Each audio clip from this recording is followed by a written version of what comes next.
the case.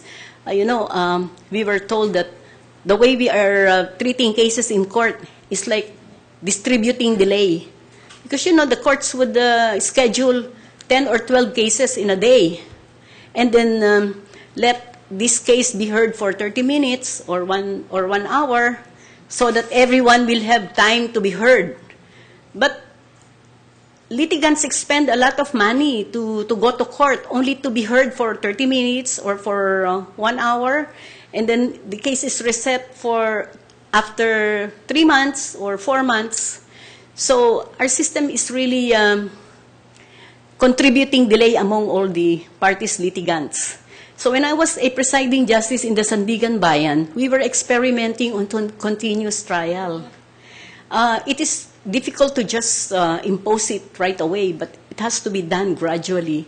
So what we did when I was there was to select simple cases, cases where the crime involved is not so difficult to deal with, cases where there is only one party involved or one accused involved, because there are cases there where there are 25 accused, and these 25 accused would have 25 lawyers.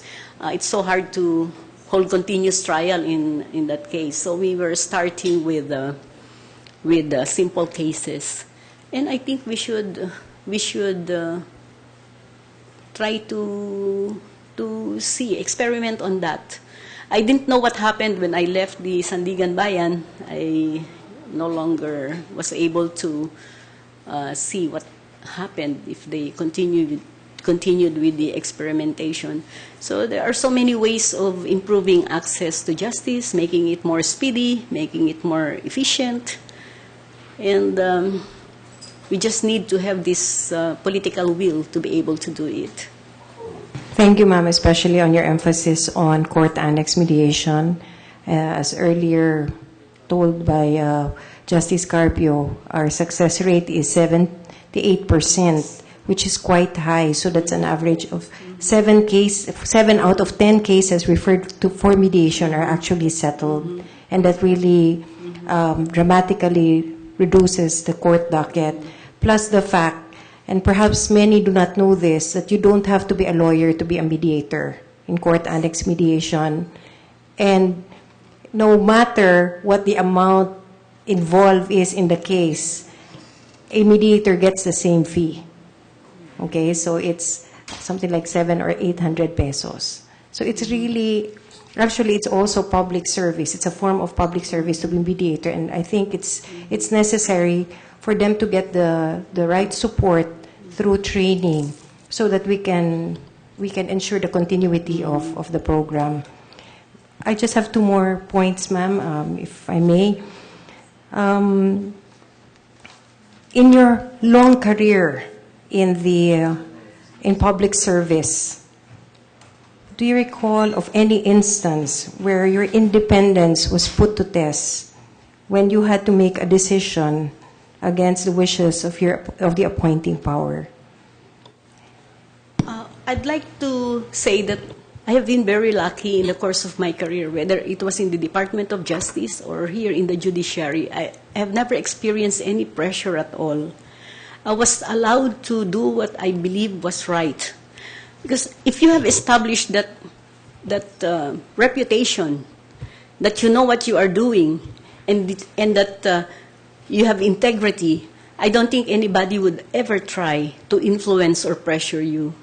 Because I would take that to be an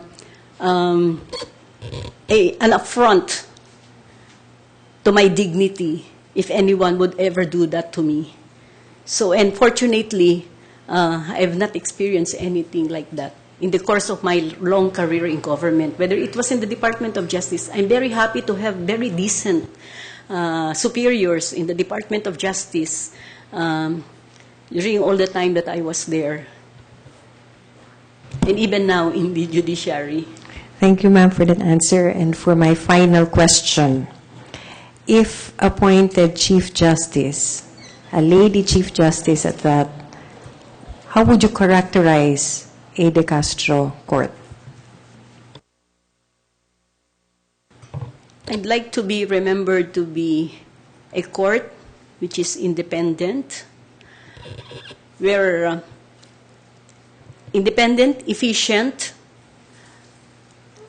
where integrity is upheld, and where people have trust and confidence.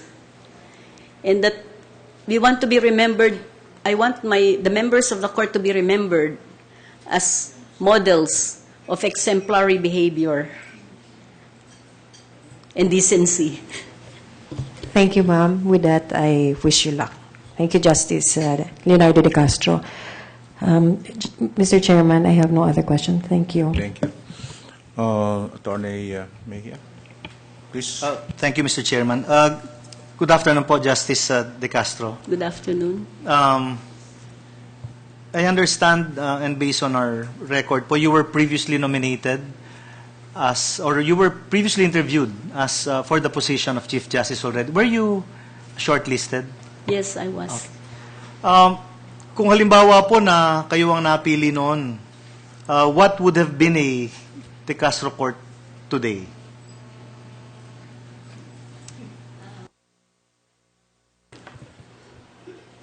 I would hope that there was no impeachment, that I would not be subjected to impeachment, and that we're able to continue on with our work in peace. Talking about the impeachment po, as you know, one of the major issues in the impeachment was the SALN, no? Kanina po, paglabas ko, may nagtanong from the media sa akin, Sir, why are Supreme Court justices hesitant to submit their SALN? Sabi ko, alam mo, ba't ako tinatanong mo? Hindi naman ako. Sabi ko, itatanong ko yan mamaya. So, itinatanong ko po, is there hesitance really on the part of associate justices or justices of the Supreme Court to submit their SALN? Kung meron man po, why? No, I don't think there is hesitance. Because when we were appointed to the Supreme Court, there was already that old guideline. So we were just following the guideline. And that guideline was adopted because the court was worried about harassment being done to the justices by disgruntled parties. Now, if in the spirit of transparency, since that was